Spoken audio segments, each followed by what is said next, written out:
A sine wave is a smooth, repetitive waveform. One completion of the repeating wave pattern is called a cycle. The time it takes to complete one cycle of the wave is called the period. In this example, the time it takes to complete one cycle is 0.25 seconds. So this waveform has a period of 0.25 seconds. The unit of measurement of wave frequency is called hertz. A hertz is equal to the number of wave cycles occurring in 1 second. For this wave, there are 4 cycles in 1 second. Given that frequency is 1 over t, or period, then the frequency is 4 cycles in 1 second, or 4 hertz. The highest point or the lowest point of an AC waveform are referred to as peaks.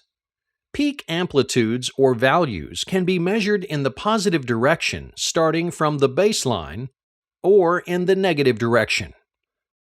The peak-to-peak value is measured from the negative aspect of the waveform to the positive aspect. In symmetrical waveforms, the peak-to-peak value is twice the peak value.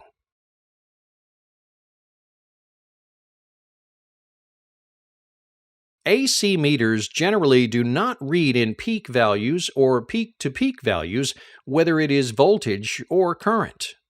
AC meters will read in root mean square or RMS values, also referred to as effective values. If the DC is set at 10 volts, this will produce a certain amount of power and heat in the resistor.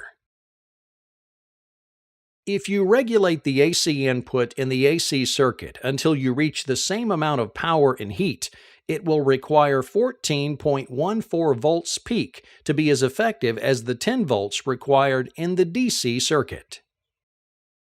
This is due to the alternating characteristic of an AC wave whereby voltage oscillates between peak-to-peak maximum values. Thus, on average, full voltage is not being continuously delivered to the AC circuit to generate the same power as a DC circuit.